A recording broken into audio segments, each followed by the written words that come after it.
Hey everyone, welcome back to our channel. तो आज के इस वीडियो में हम लोग देखने वाले हैं बिहार यूनिवर्सिटी का जो मॉडल पेपर जारी किया था उसका हम लोग सॉल्यूशन देखेंगे। जैसे कि आप बहुत सारे बच्चों को अभी भी कंफ्यूजन है कि हमारा एग्जाम ऑब्जेक्टिव होगा या सब्जेक्टिव होगा, तो फिर से मैं क्लियर कर दे रही हूँ कि जिनका भी सेशन ठीक है 20 से 23 है, 19 से 22 और 20 से 23 2 ईयर का एग्जाम आपका ऑब्जेक्टिव होने वाला था, इसीलिए आप लोग का एग्जाम भी ऑब्जेक्टिव ही होगा। अब जब भी एग्जाम हो, अभी तो कोरोना का गाइडलाइंस अभी जारी नहीं हो गया है, ठीक है, और लॉकडाउन भी लग गया है बिहार में। तो आप लोग जो भी बच्चे हैं जो एग्ज़ाम की तैयारी कर रहे थे और अचानक से मतलब लग रहा है कि अब कब एग्ज़ाम होगा, उनके मन में बहुत सारे सवाल है। तो उन सारे सवालों के जवाब मैं देना चाहूँगी कि जिनका भी मतलब सेशन ये है और इनका एग्ज़ाम जो होगा वो लगभग आपको 21 तारीख के बाद पता चलेगा, 21 जनवरी के बाद। और आप लोग का हो सके तो एग्ज़ाम मार्च अप्रैल में होगा। अगर कोरोना की स्थिति अच्छी नहीं हुई, मतलब और ज़्यादा अगर कोविड बढ़ा, तो फिर आपका एग्ज़ाम कोविड ख़त्म होने के बाद ही होगा। अब जब भी कोविड ख़त्म हो, ये तो कोई फिक्स नहीं है कि कितने दिन या कितने मंथ में कोविड का इफेक्ट जो है वो कम होगा, ठीक है। तो अभी तो लगातार केसेस बढ़ रहे हैं, इसीलिए आप लोग भी सेफ रहिए, मास्क पहनिए और डिस्टेंस रखिए, ठीक है। ऑनलाइन जो भी आपकी क्लासेस चल रही हैं उसी से पढ़ाई कीजिए। क्लासेस तो वैसे ऑफलाइन सारे क्लोज हो चुके हैं, तो आप लोग क्या कीजिए कि ऑनलाइन क्लास ही पढ़िए, ठीक है। तो चलिए हम लोग स्टार्ट करते हैं। अब जब भी एग्जाम होगा तो ऑब्जेक्टिव होगा, तो हम पहले से तैयार रहेंगे तभी तो अच्छा रहेगा ना, कि हमें कोई भी दिक्कत नहीं होगा एग्जाम टाइम में। जो होता है बच्चे क्योंकि हाँ अभी तक कुछ नहीं पढ़ा तो फिर उनको घबराहट होने लगती है, लेकिन ऐसा नहीं करना है। आप लोग को अभी से ही अच्छे से मन लगा के पढ़ाई करना है, ताकि आपको जब भी एग्जाम हो तो आपको ये ना लगे कि हाँ मैंने कुछ नहीं पढ़ा, आपको ये लगे कि हाँ जब भी यूनिवर्सिटी को एग्जाम लेना है वो ले ले, ठीक है। हमारा तैयारी कंप्लीट है, ठीक है। तो हम लोग अपने तैयारी पे फोकस करेंगे, ना कि यूनिवर्सिटी पे। यूनिवर्सिटी का जब भी एग्जाम लेना होगा वो तो ले लेगा, वो अगर नवंबर दिसंबर में भी एग्जाम लेता है तो 2-3 मंथ बाद आपका पार्ट 2 का भी एग्जाम ले लेगा।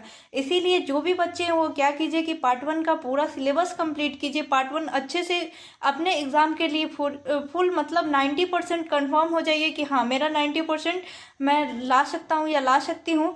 फिर उसके बाद आप पार्ट 2 का पढ़ाई स्टार्ट कर सकते हैं, ठीक है। जैसा कि आप लोग को पता ही होगा कि बहुत ही जल्द आप लोग का एग्ज़ाम हो रहा है, तो ऐसे में आप लोग कंसंट्रेट कीजिए पढ़ाई पे, ठीक है। आप लोग को ज़्यादा टाइम नहीं लेगा यूनिवर्सिटी, वो कम टाइम में 2 मंथ 3 मंथ के गैप में पार्ट 2 पार्ट 3 का एग्ज़ाम लेके वो कैसे भी अपना सिलेबस कंप्लीट कर लेगा, ठीक है। अगर आप लोग को नॉलेज चाहिए, अच्छा नॉलेज चाहिए और साथ में आपको अच्छे मार्क्स चाहिए, तो आप लोग को पढ़ाई तो करना पड़ेगा ना। तो जो टाइम है, ठीक है, तो 1 ईयर का जो लंबा टाइम है उसी में आप 1 ईयर 2 ईयर 3 ईयर जो जितना कंप्लीट कर सकते हैं उतना कंप्लीट कीजिए। वैसे तो आपका अगर मैथ ऑनर्स है या फिर जो भी ऑनर्स है तो ऑनर्स पेपर पे ज़्यादा फोकस कीजिए, और आप चाहें तो आधा 1 घंटा या फिर सैटरडे संडे को आप सब्सिडी पे भी फोकस कर सकते हैं, ठीक है। तो चलिए हम लोग यहाँ पे सॉल्व करेंगे। तो हम लोग यहाँ पे मॉडल पेपर पूरा नहीं सॉल्व करेंगे, मॉडल पेपर का सॉल्यूशन हालांकि मैंने बहुत सारा वीडियो अपलोड कर दिया है और कुछ टॉपिक बचे भी रह गए हैं तो उनको हम लोग करेंगे। लेकिन इस वीडियो में हम लोग कौन सा टॉपिक करेंगे, जैसे कि हम लोग पढ़ रहे थे, ये आपका थर्ड लेक्चर, आप लोग यही समझ लीजिए 2D का, ठीक है। सिस्टम ऑफ सर्कल जो कि आपका फर्स्ट चैप्टर है उसका ये थर्ड लेक्चर। तो इस वीडियो में हम लोग क्या करेंगे, इस वीडियो में हम लोग सिर्फ 2D के क्वेश्चन को ही करेंगे, ठीक है। उसके अलावा हम लोग किसी भी क्वेश्चन को टच नहीं करेंगे। तो जो भी 2D के क्वेश्चन है, ठीक है, जितना भी हमने कंसेप्ट पढ़ा है उससे हम लोग देखेंगे कि हमारा क्वेश्चन बन रहा है कि नहीं, ठीक है। तो आप लोग को ये होगा कि ना कि आपने अगर कंसेप्ट पढ़ लिया है और क्वेश्चन बना के देखते हैं, अगर आपका क्वेश्चन बनता है तो अंदर से एक कॉन्फिडेंस आता है, एक मोटिवेशन आता है कि हाँ मैं ये कर सकता हूँ और हमसे क्वेश्चन हो रहा है। तो मतलब अगर आप सिर्फ इस चैनल से पढ़ के अगर आप क्वेश्चन पूरा कर लेते हैं तो आपको खुद भी कॉन्फिडेंस आएगा कि हाँ हो जाएगा, ठीक है। लेकिन जैसे कि आप लोग को ये लगेगा कि हाँ नहीं बनना है मुझसे क्वेश्चन, तो आप लोग फिर से जाके पिछले सारे वीडियोस को देख लीजिए। अभी तक 2 लेक्चर नहीं अपलोड हुए हैं 2D के, तो आप लोग उसको फोकस कीजिए। और चूंकि वो बेसिक लेक्चर है तो ये बहुत ही इंपॉर्टेंट है, आपके आगे भी बहुत ही काम आएंगे, ठीक है। तो चैप्टर 1 का लेक्चर मैं कल से फिर आगे का कंटिन्यू करूँगी टॉपिक। तो आप लोग डेली रेगुलर आप लोग को इवनिंग में एक क्लास आएगा 2D का, वो चाहे लाइव क्लास हो या फिर ऑफलाइन, ठीक है। तो आप लोग तैयार रहिएगा। जो भी पार्ट 1 के बच्चे हैं वो इस वीडियो को कंप्लीट देखने के लिए तैयार रहिएगा और देखिएगा आप लोग, ठीक है। तो आपका मॉडल पेपर, गेस पेपर, साथ में प्रीवियस ईयर क्वेश्चन और मैं थ्योरी, ठीक है, पूरा चीज़ एकदम क्लियरली बताते चलूँगी, साथ में आपको क्वेश्चन भी सॉल्व करा दिया जाएगा। तो जो भी बच्चे को कुछ भी दिक्कत है वो टेलीग्राम पे जुड़ के और वहाँ से आप लोग क्या कीजिए कि पर्सनली मुझे मैसेज कर सकते हैं या फिर ग्रुप में मैसेज करेंगे। हालांकि मैं पर्सनली ज़्यादा रिप्लाई नहीं कर पाती हूँ, लेकिन आप लोग ग्रुप में अगर मैसेज करते हैं तो मैं उसका रिप्लाई दे देती हूँ, ठीक है। तो जो भी दिक्कत हो आप लोग वहाँ पे मैसेज कर सकते हैं, ठीक है। तो चलिए यहाँ पे देखिए, ये सब तो आपका दूसरे एक्सरसाइज का क्वेश्चन है, मतलब दूसरे बुक का, ये आपका 2D का क्वेश्चन है। यहाँ पे देखिए हम लोग देखते हैं क्या कि 151 नंबर क्वेश्चन है। ये आपका, सॉरी ये 2D का नहीं है, ये आपका डिफरेंशियल कैलकुलस का है, ठीक है। यहाँ पे देखिए क्वेश्चन 151 में क्या दिया हुआ है, the necessary and sufficient condition for the circle X square Y square plus 2g1x plus 2f1y plus c1 is equal to 0 and X square plus Y square plus 2g2x plus 2f2y plus c2 is equal to 0, ठीक है, to cut orthogonally is. जब ये दोनों circle, ठीक है, यहाँ पे ये आपका सर्कल 1 है और ये आपका सर्कल 2 का इक्वेशन दिया है, ठीक है। अब सर्कल 1 सर्कल 2 को या फिर सर्कल 2 सर्कल 1 को ये आपस में दोनों कब ऑर्थोगोनली कट करेगा, जब इसका फॉर्मूला क्या होता था, 2g1 g2 plus 2f1 f2 की वैल्यू क्या हो, c1 प्लस c2, ठीक है। तो यहाँ पे डायरेक्ट फॉर्मूला दे, यहाँ पे देखिए g1 की वैल्यू g1 ही है और g2 की वैल्यू g2 ही है, ठीक है। अगर यहाँ पे जैसे यहाँ पे 4g1x दे देता तो यहाँ पे 2g1 हो जाता आपका, तो यहाँ पे 2 इंटू 2 4g1 हो जाता, ठीक है। तो जैसा कि मैंने पहले बताया था, तो डायरेक्ट यहाँ से ये जनरल इक्वेशन दिया है, हालांकि सर्कल 1 और सर्कल 2 का, इसीलिए हमारा जो आंसर भी होगा वो जनरल टर्म में ही होगा, 2g1 g2 plus 2f1 f2 is equal to c1 plus c2। अब ये कैसे हुआ, इसको मैंने पूरे थ्योरी में अच्छे से एक्सप्लेन करके बताया। तो लगभग आपका सेकंड लेक्चर जाके देखिए, सेकंड या फर्स्ट लेक्चर में आपको ये बताया गया है कि ये कैसे होता है, ठीक है। जब दो सर्कल एक दूसरे को ऑर्थोगोनली इंटरसेक्ट करे तो यहाँ पे 2g1 plus g2 plus 2f1 f2 की वैल्यू c1 प्लस c2 के बराबर होती है, ठीक है। अब नेक्स्ट क्वेश्चन देखते हैं, क्वेश्चन नंबर 52, ठीक है। 152 देखिए, 152 में क्या दिया हुआ है, radical axis of two circle का रेडिकल एक्सिस क्या होता है, ठीक है। रेडिकल एक्सिस में थोड़ा सा बता दो कि रेडिकल एक्सिस क्या होता है। जब भी आप कोई दो सर्कल लीजिएगा, ठीक है, जब भी कोई दो सर्कल लीजिएगा, यहाँ पे आप लोग देख सकते हैं ये एक सर्कल है और ये दो सर्कल है, ठीक है। तो इसके बीच का जो यहाँ पे लाइन होता है इसको हम लोग क्या बोलते हैं, रेडिकल एक्सिस, जिससे यहाँ से ये जो टेंजेंट ड्रॉ होता है उसको हम लोग क्या बोलेंगे, रेडिकल एक्सिस, ठीक है। जिस पॉइंट से यहाँ पे सर्कल के बीच में रहता है और ये क्या होता है, यहाँ पे टेंजेंट पे क्या होता है, ये परपेंडिकुलर होता है, ठीक है। ये सारा चीज आप लोग को आगे काम आएगा। अब देखिए, radical axis of two circle is the locus of a point which moves so the length of tangent draw from it, ठीक है। यहाँ पे टेंजेंट इस ये रेडिकल एक्सिस से ही ड्रॉ किया जाता है to be two circle is, तो यहाँ पे जो भी टेंजेंट ड्रॉ किया जाता है रेडिकल एक्सिस, ठीक है। ये अगर कोई दो सर्कल है, ये आपका रेडिकल एक्सिस है और इससे जब दोनों सर्कल पे टेंजेंट ड्रॉ कीजिएगा ना, तो ये जो टेंजेंट होगा ये दूसरे टेंजेंट के बराबर होगा, ठीक है। तो यहाँ पे इक्वल आंसर हो जाएगा, ठीक है। वही पूछ रहा है कि पहला टेंजेंट या दूसरा टेंजेंट दोनों आपस में क्या होगा, क्या अनइक्वल होगा या फिर पैरेलल होगा या इक्वल होगा या नॉन ऑफ दिस, तो यहाँ पे इक्वल आंसर हो जाएगा, ठीक है। अब क्वेश्चन नंबर 153 देखेंगे। 153 में क्या देगा, the equation of the radical axis of two circle, ठीक है।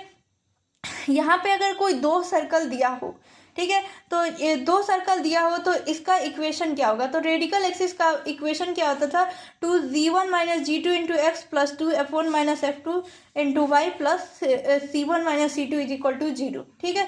तो यहाँ पे देखिए आपका दोनों सर्कल दिया हुआ है, ये दोनों आपका क्या है, जनरल टर्म में है, ठीक है। फर्स्ट सर्कल का equation X square plus Y square plus 2g1x plus 2f1y plus c1 is equal to 0 and X square plus Y square plus 2g2x plus 2f2y plus c2 is equal to 0, ठीक है। तो इसका answer क्या हो जाएगा, option A सही हो जाएगा, ठीक है, क्योंकि 2g1 minus g2 plus 2f1 minus f2 into Y plus c1 minus c2 is equal to 0, यही होता है रेडिकल एक्सिस का इक्वेशन, यही होता है, ठीक है।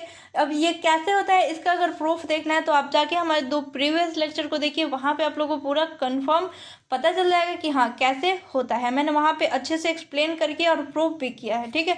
अब देखिए 154 नंबर, ठीक है, 154 नंबर। और साथ में मैंने इसका बता दूं कि मैंने इसका एक्सरसाइज का क्वेश्चन भी कराया आपका रेडिकल एक्सिस वाला, और फिर ऑर्थो यहाँ पे ऑर्थोगोनली कट करेगा अगर दो सर्कल, तो उसके जो भी कंडीशन है सफिशिएंट कंडीशन, ठीक है, तो वो क्या होता है उसका मैंने प्रूफ भी करवाया और साथ में एक्सरसाइज के कुछ क्वेश्चन भी बनाया। और बहुत ही जल्दी आप लोग को बहुत मजा आएगा अगर वो जाके वीडियो लेक्चर देखिएगा, उसमें बहुत ही अच्छे से डिटेल में मैंने एक्सप्लेन किया है, ठीक है। अब देखिए यहाँ पे 154 नंबर क्वेश्चन में क्या बोला है, the radical axis of two circle is. देखिए दो सर्कल का रेडिकल एक्सिस क्या होता है, ठीक है। अगर किसी भी बच्चे को ये सारे क्वेश्चन लग रहा है कि हाँ मैंने वो लेक्चर देखा है और फिर भी हमको नहीं आ रहा है, तो फिर आप लोग जाके एक बार और कंफर्म कीजिए, ठीक है, एक बार और कंफर्म कीजिए, ठीक है। और वहाँ से आप लोग को मतलब अच्छे से एक्सप्लेन डिटेल में मैंने बताया, तो वहाँ से आप लोग को समझ में आ जाएगा। होप ऐसा एक भी टॉपिक नहीं होगा इसमें का जो आपको नहीं बने अगर आपने वो थ्योरी पढ़ा हो तो, ठीक है। अगर नहीं पढ़ा है तो फिर जाके पढ़ ही लीजिए, ठीक है। तो जब भी यहाँ पे दो सर्कल का रेडिकल एक्सिस क्या होता है, आपस में क्या होता है, परपेंडिकुलर होता है, ठीक है। दो सर्कल का रेडिकल एक्सिस क्या होता है, आपस में परपेंडिकुलर होता है।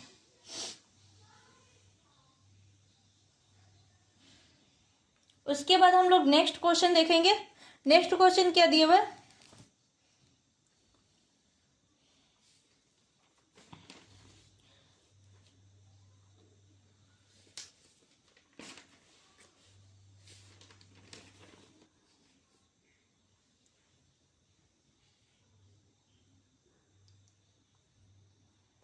ठीक है। नेक्स्ट क्वेश्चन देखिए, यहाँ पे क्वेश्चन नंबर 155 दिया है, ठीक है। 155 में क्या दिया हुआ है, radical axis of the three circle taken in pair, ठीक है। जब भी हम लोग किसी तीन सर्कल को लेते हैं, एक सर्कल, दूसरा सर्कल और तीसरा सर्कल, ठीक है, तो रेडिकल एक्सिस, इसका रेडिकल क्या एक्सिस क्या होगा, ये फर्स्ट रेडिकल एक्सिस, ये दूसरा रेडिकल एक्सिस और ये तीसरा रेडिकल एक्सिस, ठीक है।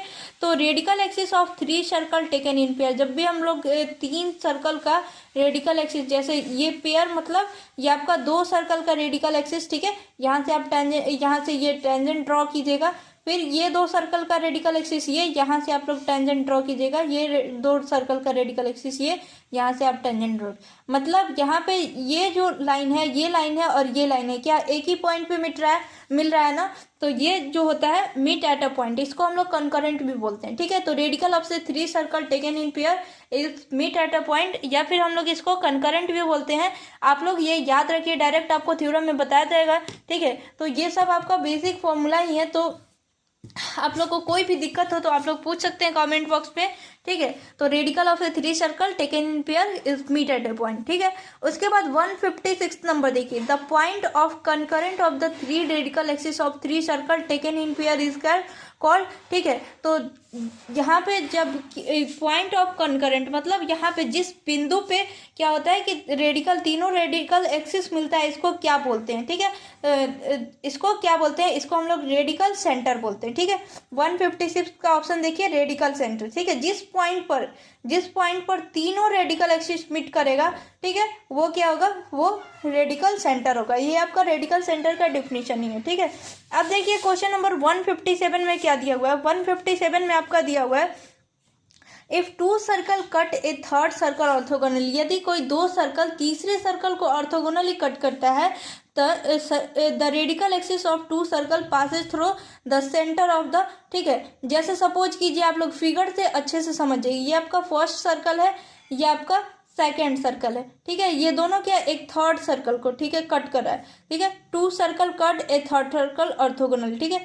ये आपका थर्ड सर्कल है थ्री वाला, ये आपका फर्स्ट सर्कल है और ये आपका सेकेंड सर्कल है, ठीक है। तो यहाँ पे देखिए ऑर्थोगोनली कट कर रहा है, तो ये दोनों का रेडिकल एक्सिस के इसके बीच में होगा ना, तो मतलब ये किसके सेंटर से पास करेगा, तो ये सेंटर किसका है, ये थर्ड सर्कल का सेंटर है, इसीलिए इसका ऑप्शन सी सही हो जाएगा। तो क्वेश्चन नंबर 157 का ऑप्शन सी हो जाएगा। अब देखिए आप लोग कमेंट बॉक्स में अभी भी बता सकते हैं कि आप लोग को कोई और क्वेश्चन में भी दिक्कत है। होप आप लोग को मैं जो भी एक्सप्लेन करके बता रही हूँ वो आपको अच्छे से समझ में आ रहा होगा। किसी को कोई भी डाउट है तो वो पूछ सकता है कमेंट करके, ठीक है। तो मैं उसको अच्छे से एक्सप्लेन करके वीडियो बना दूंगी या फिर मैं उसको डाउट क्लियर करने की कोशिश करूंगी, ठीक है। उसके बाद 158 में क्या दिया हुआ है, system of circle is said to be coaxial if every point of circle of the system has, ठीक है। जब भी हम लोग कोएक्सियल कब बोलते हैं, ठीक है, जब उसके पास रेडिकल एक्सिस क्या हो, सेम हो, ठीक है। यहाँ पे टेंजेंट से कोई मतलब नहीं है, उसका जो रेडिकल एक्सिस हो वो सेम हो, ठीक है, तभी हम उसको कोएक्सियल, यहाँ पे कोएक्सियल सिस्टम ऑफ सर्कल बोलते हैं, ठीक है। उसके बाद 159 नंबर देखिए, the equation of the radical axis of circle इतना एंड इतना इज। तो रेडिकल एक्सिस का फॉर्मूला क्या होता है, ये रेडिकल एक्सिस का फॉर्मूला होता है 2z1 माइनस z2, ठीक है, 2z1 minus z2 into X plus 2y1 minus y2 into weight, ठीक है। 2 यहाँ पे y नहीं, f1 minus f2 into y होता है, into Y plus c1 minus c2 is equal to 0, ठीक है। तो ये आपका फॉर्मूला होता है, आपको फॉर्मूला याद रखना है, ठीक है। जब भी रेडिकल एक्सिस की बात करें तो ये आपका फॉर्मूला होता है, ठीक है। अगर कोई दो सर्कल का इक्वेशन दिया हो तो उसका रेडिकल एक्सिस फाइंड करने का ये फॉर्मूला होता है, ठीक है।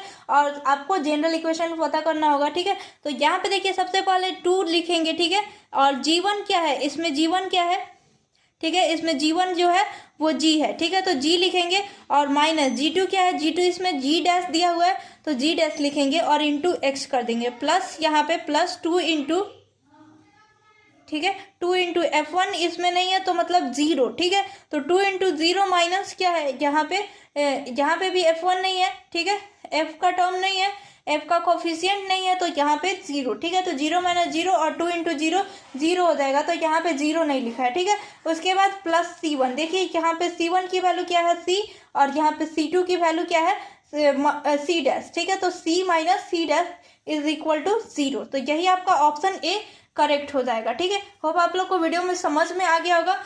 उसके बाद देखिए क्वेश्चन नंबर 60 में क्या दिया हुआ है, the limiting point of the coaxial system of circle इतना इज, ठीक है। तो लिमिटिंग पॉइंट का सीधे आप लोग बोल सकते हैं plus minus root c comma 0 होता है, ठीक है। यहाँ पे लिमिटिंग पॉइंट की बात करें तो ये कितना होता है, plus minus root c comma 0, ठीक है। तो यहाँ पे प्लस रूट सी कॉमा 0 एक ले लिया है और माइनस रूट सी कॉमा 0, यही आपका आंसर हो जाएगा, ठीक है। आप लोग कंफ्यूज मत होइएगा और आप लोग अच्छे से क्वेश्चन को करके आइएगा। अब देखिए थोड़ा सा आप लोग को एग्जाम टाइम में बच्चों को घबराहट होने लगता है और उससे वो लोग मैक्सिमम क्वेश्चन ऐसे ही गलत कर देते हैं जो उनको आता भी हो, तो आप लोग को थोड़ा पेशेंस रखना है। आप बस 50 क्वेश्चन पे फोकस कीजिए, वो बस ये मत ट्राई कीजिए कि हमको हार्ड क्वेश्चन करना है, इससे एग्जामिनर पे अच्छा इंप्रेशन पड़ेगा, ऐसा कुछ नहीं होगा। आपको बस, ये बिहार यूनिवर्सिटी है, आपको बस 50 क्वेश्चन जो भी इजी लगे, जो आपको लगे कि हाँ ये हमसे बन जाएगा, उसी को आप उतना सॉल्व करके आइए। और अगर फिर भी सॉल्व करते हैं 50 क्वेश्चन नहीं सॉल्व हो पाता है तो आप लोग जो नहीं, जितना बच जाता है उतना आप लोग ऐसे ही टिक करके आइए, क्योंकि निगेटिव मार्किंग नहीं है तो इस पर आपका मार्क्स कटने नहीं वाला। अगर गलती से 1-2 सही भी हो जाता है तो वो आपका प्लस में ही आएगा, ठीक है। उसके बाद देखिए क्वेश्चन नंबर 161 में क्या दिया हुआ है, the system of circle passes through limiting point plus minus root c comma 0 of the coaxial system, ठीक है। तो इसका फॉर्मूला क्या होता है, इसको जब आप सॉल्व कीजिएगा सिस्टम ऑफ सर्कल को, तो x square plus Y square plus 2fy plus c is equal to 0, ठीक है। क्योंकि यहाँ पे देखिए fy और यहाँ पे gx का टर्म जो है वो नहीं है। जब यहाँ पे लिमिटिंग पॉइंट फाइंड करेंगे तो यहाँ पे देखिए gx plus c is equal to 0 है, तो यहाँ पे जो भी आपका एक्स स्क्वायर लिखेंगे, वाई स्क्वायर लिखेंगे, और जो आपका एक्स का कोफिशिएंट है वहाँ पे जी की वैल्यू क्या रखेंगे, 0 पुट करेंगे, जिससे आपका जी वाला टर्म नहीं आएगा, और 2fy plus c is equal to 0, ठीक है। अब क्वेश्चन नंबर 62 देखते हैं। 62 में क्या दिया है, the locus of a point which moves such that it is equidistant from a fix point and a fix line is called a, ठीक है। देखिए ये आपका आप नेक्स्ट चैप्टर से, आपका चैप्टर 2 से क्वेश्चन आ गया, ठीक है। तो अभी हम लोग ये नहीं पढ़े हैं, मैंने ये अभी चैप्टर नहीं पढ़ा है, तो जब मैं ये चैप्टर पढ़ाऊंगी तो उसका क्वेश्चन मैं सॉल्व करा दूंगी। तो यहाँ तक हमने क्वेश्चन टोटल 11 क्वेश्चन सॉल्व किया, ठीक है। और ये आपका 11 क्वेश्चन बहुत ही इंपॉर्टेंट है। हालांकि यहाँ पे देखेंगे जब यहाँ पे एक इक्वी डिस्टेंस पे हो, जब कोई फिक्स पॉइंट से यहाँ पे लोकस ऑफ पॉइंट जब आप फाइंड करेंगे तो वो क्या होता है, वो आपका पाराबोला आता है। ठीक है, तो इस टाइप से आगे का क्वेश्चन भी आप लोग सॉल्व करेंगे। लेकिन मैं यहाँ पे सॉल्व करा दूँ तो क्या फायदा आपको अगर थ्योरी ही नहीं पता है। ठीक है, और जिसको थ्योरी पता है वो तो देख लेगा आराम से, उसको समझ में आ जाएगा, लेकिन थ्योरी नहीं पता उन बच्चों को कंफ्यूजन होगा। इसीलिए मैं कोशिश कर रही हूँ लगभग आपका 1 से 2 सप्ताह में आपका जो 2D का पूरा कंसेप्ट है वो आपका कंप्लीट हो जाएगा। लगभग 15 से 20 लेक्चर चाहिए। ठीक है, उसमें आपका पूरा 2D कंप्लीट हो जाएगा। और कल से आप लोग का लाइव क्लास चलेगा, मे बी इवनिंग में, तो उससे आपको अच्छे से बेनिफिट होगा। और उस लाइव क्लास में आप लोग का 2D का क्लास चलेगा। और मैं एक टाइम बहुत ही जल्द आप लोग को लगभग मंडे से टाइम फिक्स हो जाएगा कि कब आपका पार्ट 2 का क्लास आएगा, कब आपका पार्ट 1 का क्लास होगा, और कब आप लोग का कौन से सब्जेक्ट पढ़ाई होगा, आप लोग को कौन सा बुक कब पढ़ाई होगा। तो ये सारा मैं फिक्स करके और एक क्लास जैसे बना रही हूँ जिससे किसी को भी दिक्कत नहीं हो कि हाँ ये क्लास आज चलेगा ये नहीं चलेगा। फिर ऐसे आप लोग कंटिन्यू रहिएगा इस चैनल पे, तो आप लोग को अच्छे से इसका बेनिफिट भी होगा। और एग्जाम में जब आप एग्जाम देने जाइएगा तब आपको पता चलेगा कि हाँ मुझे कितना बेनिफिट हो रहा है। तो ठीक है, इसी के साथ इस वीडियो को हम लोग एंड करते हैं। आप लोग टेलीग्राम पे नहीं ज्वाइन है तो ज्वाइन हो जाइएगा, वहाँ पे मैं सारा शेड्यूल पोस्ट कर देती हूँ। ठीक है।